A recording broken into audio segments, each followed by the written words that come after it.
በሬን ለልማት ፍየልን ለቁርጥ ይዋል ብለው ለፍየል አፍቃሪዎች ቆንጆ የፍየል ቁርጥ በሚያቀርበው በሬ ለልማት ፍየል ቁርጥ ነው የሚገኘው። የሚያቀርባቸውን የምግብ አማራጮች እንዲሁም ዋጋውን ወደ እናንተ እያደረስ ቆይታ ማድረግ ይሆናል። እኔ ኤደን ነኝ። ቻናሉ ደግሞ አዲስ ገበያ ነው። ሰብስክራይብ ማድረግ እንዳይረሳ። መስገነው እስቲ ራስን ከማስተዋወቅ ጀምረልኝና እንግዲህ የቤታችሁንም ስያሜ ትንሽ ለየት የሚል ነው። እሱንም አያይዘህ ንገረን። እሺ ዘሩን ባላለው ስራ አስኪያጅ ነኝ።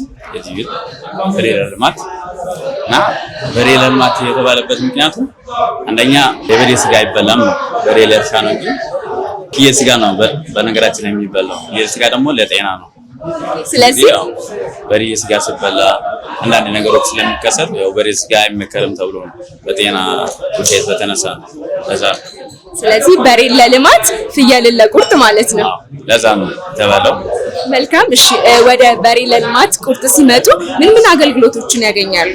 ክትፎ፣ ሁለት፣ አርዛር፣ ሳምባር፣ ጥሬ ስጋ፣ ቃጠሎ ምናምን ይባላል። እነሱ ናቸው። ጎረድ አለ። መልካም። እንግዲህ እስቲ እኔም እናንተ ከምታቀርቡት የቤቱ ስፔሻል የሚባለውን ቁርጥና ሌሎችን የተወሰኑትን እሞክራለሁ። አረፍ ብለን እንዴ። እሺ እንግዲህ በሬ ለልማት ቁርጥ ቤት ከተመሰረተ ምን ያህል ጊዜ ሆነው? ኦልሞስት 9 ዓመት ወደ 9 ዓመት ሆኗል። መልካም። እንግዲህ ያው ሙሉ በሙሉ የፍየል ስጋ ነው የምታቀርቡት አይደል? ሙሉ በሙሉ ፍየል ስጋ። ፍየል ደግሞ የምንገዛው ከሐረር ነው። ከሐረር የሚመጡ ናቸው። ቢያንስ በሳምንት ቢያንስ 30-40 ፍየል ምናምን ያውቃል። አሁን በፊት ባለው ያው ሰራው ሰፈሩ ስለዚህ አካባቢውን ባለው አሪፍ ቤት የተባለው ይሄኛው ይሄ ቤት ነው በሬ ለልማት የተባለው። መልካም። ስለዚህ ያው ሳምንት የዚህን ያህል የምትጨርሱ ከሆነ ፍየሎቹ ፍሬሽ ናቸው ማለት ነው። ፍሬሽ ነው። ያደም ሰው ጥሩ ነው። ለምሳሌ ሰው ከቦሌ ከሰሚት ከፊጋ ምናምን ተነስቶ እዚህ ነው የሚመጣው። መስተንግዳችንም ምናምን ጥሩ ነው፣ ቆንጆ ነው። እስካሁን ባለው አሁን ለምሳሌ ኦልሞስት 6 ዓመት ምናምን ሊሆን ይችላል እዚህ ቤት ነው የምሰራው። አኒማልዮ ሁኔታ ጥሩ ነው። ስለዚህ እንዴት ነው የፍየሎቹ ጤንነት? በእርግጠኛ አሁን ለምሳሌ አንዳንዴ ከዛ ስንገዛ ሬዲ የሆነ ፍየሎች ነው የምንገዛው። ለምሳሌ አንድ ፍየል አመጋገብ እህል ሲሰጥ አንዳንድ ለምሳሌ ያልሆነ እህሎች ምናምን ከሰጠ ፍየሎች ሊታሙ ስለሚችሉ ከዛ እኛ ካረር የምንገዛው ለዛ ነው። ስለዚህ ያው ጤንነታቸውን በደንብ ተመርምሮ ነው ለእርድ የሚቀርቡት። አዎ ጤና ነው የምታረደው። መልካም። እሺ ያው እንደሚታወቀው የፍየል ስጋ ለጤና በጣም ጠቃሚ ነው። አሁን ላይ ለብዙ ሰው የሚመከር ብዙ ሰዎችም እያዘወተሩት እየመጡ ያሉት ስጋ ነው። እስቲ ካሉት የተወሰነ ጥቅሞች የተወሰኑትን ንገረን። በእርግጥ ብዙ ጥቅም ነው ያላቀም ፍየል ጊዜ አሁን አንዳንዴ አሁን የበሬ ስጋ ሲበላ በሬ ስጋ ደግሞ ለሪ ነው የሚያጋልጠው።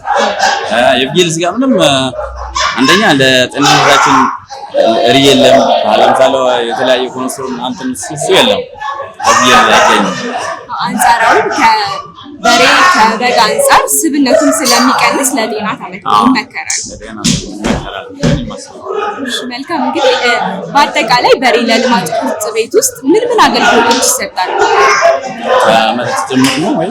ለምሳሌ ውስኪ አለ፣ ብላክ፣ ጎርደን፣ ሬድ ሌብል፣ ደብል ብላክ አለ፣ ስቶሽኒ በቃ የተለያየ አሁን ለምሳሌ የሻት አይነቶች ምናምን አለ።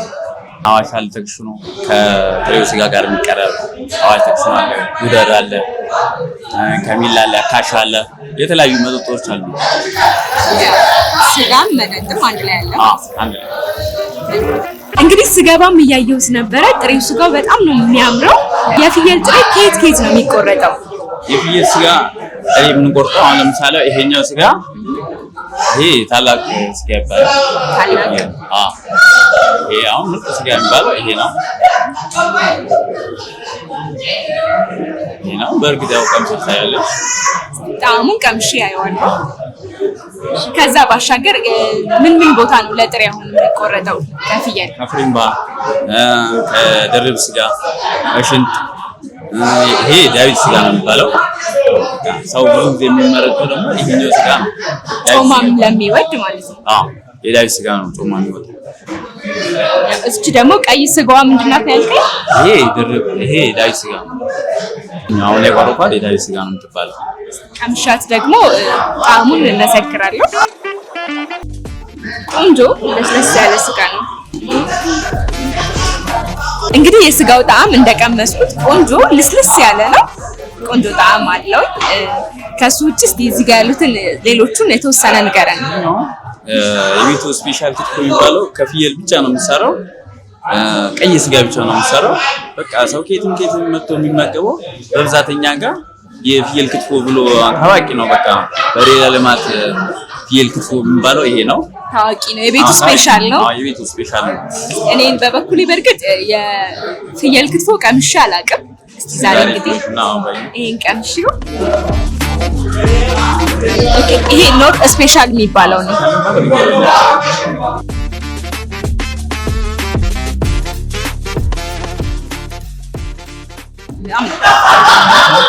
ቅመሙ፣ የቅቤው ቴስት በቃ ሪል ክትፎ ደስ የሚል የስጋውን ስላሴ እንዳለው ሆኖ ቆንጆ ነው። ተመችቶኛል። እዚህኛው ደግሞ የቤቱ ኖርማል ዱለት የሚባለው ይሄ ነው። ይሄም ከፍየል ብቻ ነው የሚሰራው። ሪል ፍየል ዱለት የሚባለው ይሄ ነው። ሰው ከየትም ከቦሊ ከሰሚት ማለት ተነስቶ መጥቶ የበሬ ልማት ዱለት ብሎ የሚበሉ ይሄ ነው። የቤቱ ስፔሻል ሳይሆን ይሄ ኖርማሉ ነው። የቤቱ ኖርማል ዱለት ማለት ነው። ኖርማል ዱለት ነው። ያው ዱለት በብዛት ቁርስ ሰዓት ላይ ነው የሚዘወተረው። በብዛት የሚገኘው መታችሁም እናንተም ደግሞ የምታገኙት ጠዋት ሰዓት ላይ ነው። ከ2 ሰዓት ጀምሮ እስከ 5 ሰዓት ባለው ነው ይሄኛው የሚሸጠው። እኔም ደግሞ በጣም ነው የሚጣፍጠው። እንግዲህ ያው ከዱለት ባሻገር ቁርስ ሰዓት ላይ ሌሎች ምን አማራጮች አሉ እናንተ ጋር? አርዛ የሚባል አለ። አርዛ የሚባለው ነገር ላይ ከፍየል ከጉበት አለ፣ ኩላሊት አለ፣ ሰንበር አለ፣ ስጋ አለ። ያው ከፍየል ነው የሚሰራው። ሪል ነው። ሌላ ምንም የሚቀላቀል ነገር የለም። ሰንበር ነው ማለት አርዛ የሚባለው። ከዛ ሲቀጥል ደግሞ ሰንበር አለ። ስጋና ሰንበር ብቻ የሚሰራው እሱም አለ።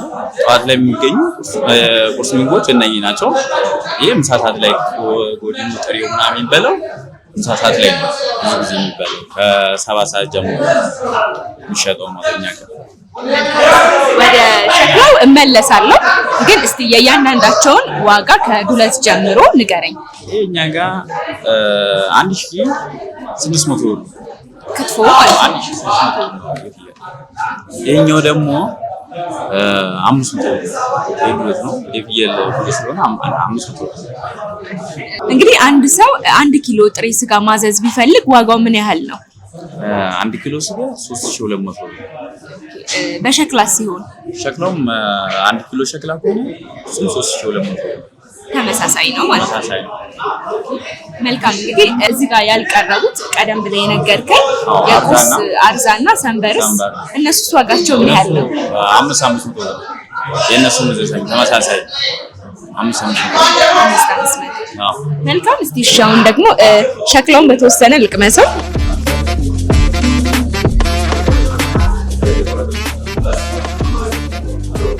ከዚህኛው